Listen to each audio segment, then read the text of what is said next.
Target with PS Parihar channel में आपका स्वागत है। सुबह की इस वीडियो में ऐसी सूचनाएं होती हैं जो विभिन्न समाचार पत्रों पर छाई हुई होती हैं और विद्यार्थियों के लिए आवश्यक होती हैं। तो आइए शुरू करते हैं और देख लेते हैं कि आज के समाचार पत्रों में विद्यार्थी जीवन से संबंधित कौन कौन सी सूचनाएं हैं। तो वीडियो को जल्दी से लाइक कर दें, शेयर कर दें और जिन छात्रों ने चैनल को अभी भी सब्सक्राइब न किया हो तो जल्दी से सब्सक्राइब कर लें ताकि आप लोगों को इसी प्रकार की ऑथेंटिक अपडेट से सबसे पहले मिलती रहे। आगे बढ़ने से पहले एक सूचना है उन विद्यार्थियों के लिए जो विद्यार्थी पुलिस कांस्टेबल भर्ती की तैयारी कर रहे हैं। वे सभी अभ्यर्थी चक्षु प्रकाशन की इस बेस्ट बुक को ले सकते हैं, जिसे आप लोग यहाँ पर देख रहे हैं। यहाँ पर दो पुस्तकें हैं, यहाँ पर ये संपूर्ण स्टडी गाइड है और यहाँ पर ये प्रैक्टिस सेट है। अगर हम संपूर्ण स्टडी गाइड की बात करें तो इसमें 3000 से ज़्यादा बहुविकल्पीय प्रश्न दिए हुए हैं और 5 सॉल्व पेपर भी इसमें दिए हुए हैं। सारा का सारा सिलेबस इसमें कवर किया गया है। सामान्य ज्ञान, सामान्य हिंदी, संख्यात्मक, मानसिक योग्यता, मानसिक अभिरुचि, बुद्धिलब्धि परीक्षा एवं तार्किक क्षमता, समसामयिकी, उत्तर प्रदेश पुलिस विभाग की सामान्य जानकारी। तो सुप्रकाशन की ये पुस्तकें सभी कापी किताबों की दुकानों में आपको मिल जाएगी और अगर आप लोग ऑनलाइन मंगवाना चाहते हैं तो उसकी लिंक मैंने डिस्क्रिप्शन बॉक्स में दे दिया, वहां पर जाकर के आप लोग ऑनलाइन भी मंगवा सकते हैं। वहीं पर ये प्रैक्टिस सेट है जिसे आप लोग यहाँ पर देख रहे हैं और प्रैक्टिस सेट में भी आपको 10 प्रैक्टिस सेट मिलेंगे ही, साथ में 8 सॉल्व पेपर भी मिलेंगे और इसमें प्रश्नों का स्तर वही रखा गया जिस प्रकार के प्रश्न उत्तर प्रदेश पुलिस कांस्टेबल भर्ती में पूछे जाते हैं। इसकी भी लिंक मैंने डिस्क्रिप्शन में उपलब्ध करा दी है। चलिए शुरू करते हैं। और ये धरना प्रदर्शन प्रयागराज में हो रहा है और लगभग 17 दिन से यहाँ पर ये विद्यार्थी धरना प्रदर्शन कर रहे हैं। खासतौर से शिक्षक भर्ती की मांग कर रहे हैं। युवा मंच के अध्यक्ष हैं अनिल सिंह, आप लोग इन्हें सुन सकते हैं। और उससे कहा गया था कि मेरे पास 25,000 सीटें खाली हैं, तो उसे भरे जाने को लेकर के हम लोगों का दबाव है कि जो विज्ञापन है 2022 का, उसी विज्ञापन में जोड़ करके इस प्रक्रिया को जो है जल्द से जल्द शुरू कर दिया जाए और शिक्षा सेवा चयन आयोग तक 30 जनवरी तक इसको जो है गठित कर दिया जाए। 2017 से शिक्षा सेवा चयन आयोग बस यूं ही लंबित पड़ा हुआ है और सरकार बस दावे करती भारी भरकम शिक्षा सेवा चयन आयोग है और उसको फॉर्म भरने की प्रक्रिया आंदोलन से शुरू हो गई है। लेकिन सरकार से एक हमारी अपील है और निवेदन भी है कि यथाशीघ्र सरकार जो है शिक्षा सेवा चयन आयोग का जनवरी में गठन करे और चुनाव से पहले 25,000 सीटों को जोड़ करके जो है टीजीटी पीटीटी की परीक्षा कराए और साथ ही साथ एलटी, जीआईसी और जीआईसी प्रवक्ता के विज्ञापन को लेकर के लगातार उहापोह की स्थिति बनी हुई है। सरकार से निवेदन है कि उसकी योग्यता अर्हता विवाद को निपटा करके जल्द से जल्द जो है सरकार जो है एलटी, जीआईसी प्रवक्ता के पदों का जो विज्ञापन जारी करे। प्राथमिक शिक्षक भर्ती को लेकर के भी 1,26,000 पद खाली है। हम नहीं कर रहे, सरकारी आंकड़े कर रहे हैं, तो कम से कम उसको सरकार भरे। 1,26,000, 1,39,000 पदों को समाप्त किया जा रहा है। तो यहाँ पर देख सकते हैं सबसे खराब स्थिति शिक्षक भर्तियों को लेकर के है और मांगे तो युवा मंच की बहुत सारी थी। पुलिस कांस्टेबल भर्ती, 3 साल की छूट और प्रदेश में जितने भी रिक्त पद हैं 6 लाख रिक्त पद हैं, सभी को भरा जाए। और जो शिक्षक भर्तियां पूरी तरीके से रुकी हुई हैं, चाहे वो टीजीटी, पीजीटी हो, एलटी हो या अन्य भर्तियों, इन भर्तियों को तुरंत शुरू किया जाए। तो ये धरना प्रदर्शन अभी भी चल रहा है। चलिए शुरू करते हैं और बात करते हैं सबसे पहले जो नई वैकेंसी आई हैं। पुलिस विभाग से लगातार वैकेंसी आ रही है, जैसे पुलिस कांस्टेबल वैकेंसी आई और उसके बाद में ये और एक नई भर्ती का विज्ञापन है जो 2 दिन पहले जारी हुआ था। समाचार पत्रों में ये आज दिया गया है।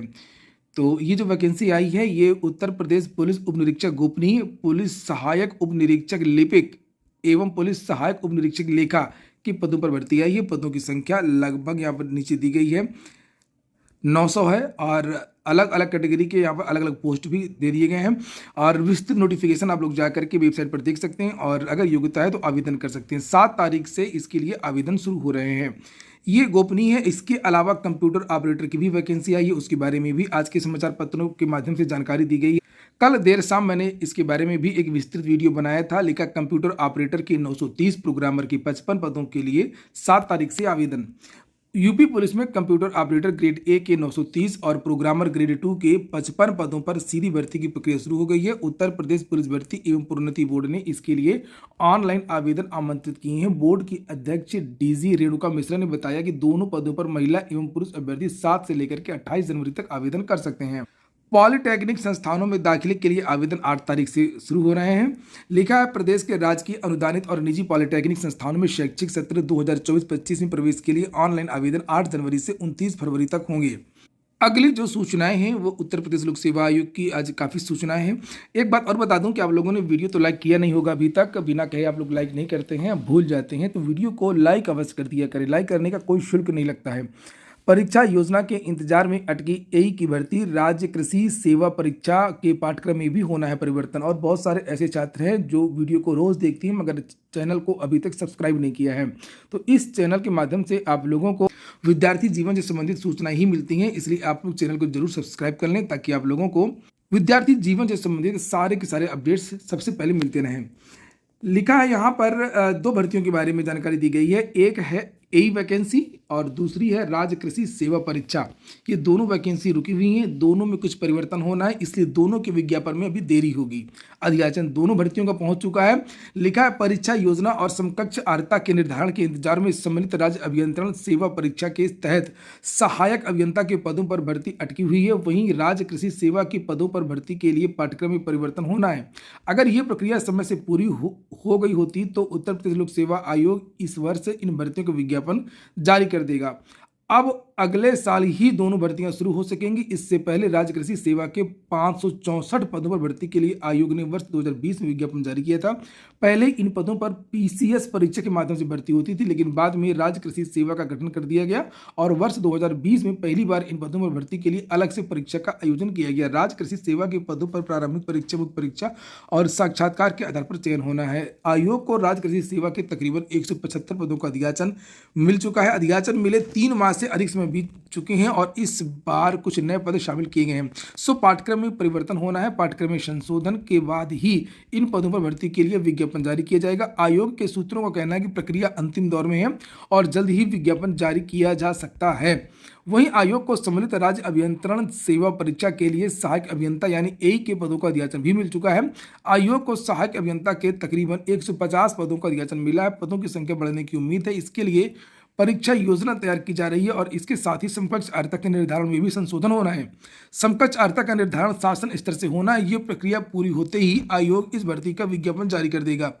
तो समझ सकते हैं अगर कोई चीज़ शासन स्तर पर चली गई तो कैसे क्लियर होगी। लेकिन अब देखिए चुनाव है, हो सकता है कि सरकार ध्यान दे। Common university entrance test CUET से ही एडमिशन होगा जेएनयू में भी। देश के कई केंद्रीय विश्वविद्यालयों में इस वर्ष परास्नातक दाखिले के लिए प्रवेश परीक्षा CUET के माध्यम से होगी। जेएनयू में भी यह परीक्षा CUET के माध्यम से ही होगी। लिखा है एनटीए की वेबसाइट पर पीजी में दाखिले के आवेदन के लिए जेएनयू का नाम सूची में न होने से छात्रों में भ्रम की स्थिति थी। इसको लेकर के ABVP ने जेएनयू प्रशासन को ज्ञापन दिया था। इस मामले में जेएनयू के एक वरिष्ठ अधिकारी ने बताया कि जेएनयू में भी पीजी के दाखिले CUET के माध्यम से ही होंगे। एनटीए की वेबसाइट पर बहुत कम विश्वविद्यालयों का नाम अपलोड हुआ है, लेकिन जल्द ही वहां सभी विश्वविद्यालयों का नाम और अन्य जानकारियां अपलोड होंगी। तो अब कॉमन यूनिवर्सिटी जो एग्जाम होता है उसी से इस विश्वविद्यालय में भी एडमिशन होगा। अगली सूचना है दिल्ली से वैकेंसी एक आ गई है। लिखा शिक्षा विभाग में नौकरी का मौका 1752 खाली पदों को भरने की तैयारी शुरू कर दी गई है और जो पद हैं आप लोग यहाँ पर देख सकते हैं। PGT के पद हैं, सहायक अध्यापक के भी पद हैं।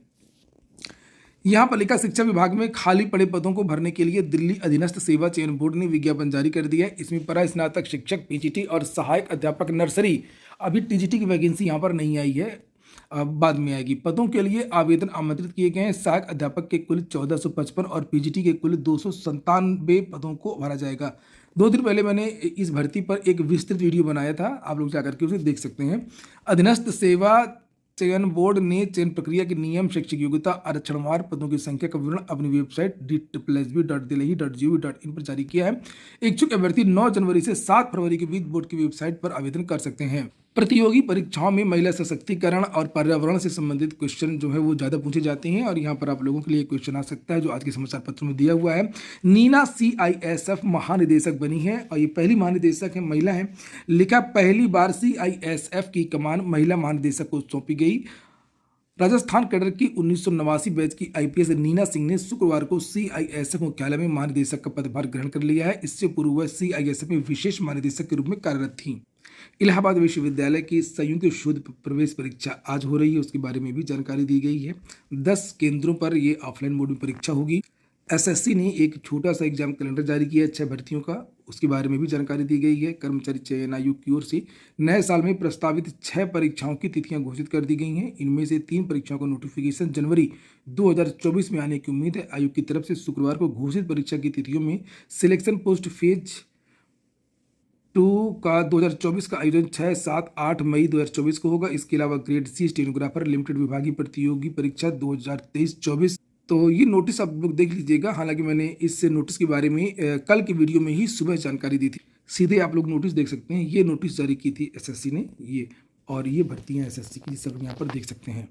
उत्तर प्रदेश लोक सेवा आयोग से एक और भर्ती आएगी। लिखा है विशेषज्ञ चिकित्सकों के 2532 पदों के लिए आयोग को भेजा गया है प्रस्ताव। स्वास्थ्य विभाग में एनेस्थीसिया के डॉक्टरों के सबसे ज्यादा पद खाली हैं। स्वास्थ्य विभाग ने प्रदेश के सरकारी अस्पतालों में खाली चल रहे विशेषज्ञ चिकित्सकों के 2532 पद के लिए लोक सेवा आयोग को अधियाचन भेज दिया है। इसमें एनेस्थीसिया, पीडियाट्रिक्स सहित विभिन्न विभागों के चिकित्सा अधिकारियों के पद शामिल हैं। मुख्य चुनाव आयुक्त की नियुक्ति वाले बिल को राष्ट्रपति की मंजूरी मिल गई है। ये लिखा हुआ है मुख्य चुनाव आयुक्त सीईसी और अन्य चुनाव आयुक्तों की नियुक्ति संबंधी विधेयक को राष्ट्रपति द्रौपदी मुर्मू ने मंजूरी दे दी है। इसके साथ ही प्रेस एवं पत्र पत्रिका पंजीकरण विधेयक को भी मंजूरी दे दी गई। मुख्य चुनाव आयुक्त और चुनाव आयुक्त की चयन प्रक्रिया में बदलाव हुआ है। लिखा हुआ है कि विधेयक के तहत कानून मंत्री की अध्यक्षता में 2 सदस्य शामिल करते हुए एक खोज समिति गठित करने का प्रावधान किया गया है। समिति सीईसी या ईसी के रूप में नियुक्ति के लिए 5 नाम सुझाएगी। इन नामों पर प्रधानमंत्री की अध्यक्षता वाली चयन समिति विचार के बाद नियुक्ति के लिए राष्ट्रपति को सिफारिश करेगी। अब तीनों जो टेक्निकल विश्वविद्यालय हैं उनकी एक संयुक्त प्रवेश परीक्षा होगी। अब विद्यार्थियों को अलग अलग आवेदन नहीं करना होगा। जैसे मदन मोहन मालवीय यूनिवर्सिटी हो गई है अब, और एसबीटीयू, पहले एसबीटीआई था, अब ये भी यूनिवर्सिटी हो गई है, और अब्दुल कलाम टेक्निकल यूनिवर्सिटी, इनके लिए अलग अलग आवेदन करने होते थे बीटेक करने के लिए, और अब इनके लिए एक संयुक्त प्रवेश परीक्षा होगी, उसके बारे में जानकारी दी गई है। प्रदेश के तीनों तकनीकी विश्वविद्यालय एकेटीयू, एसबीटीयू कानपुर व एमएमएमयूटी गोरखपुर में प्रवेश के लिए सत्र 2024-25 से कॉमन प्रवेश काउंसलिंग का आयोजन किया जाएगा। नए सत्र में काउंसलिंग की जिम्मेदारी एसबीटीयू कानपुर को दी गई है। कॉमन काउंसलिंग से विद्यार्थियों को अलग अलग फॉर्म भरने व प्रवेश शुल्क से राहत मिलेगी। आज की वीडियो में इतना ही। पूरा वीडियो सुनने के लिए बहुत बहुत धन्यवाद।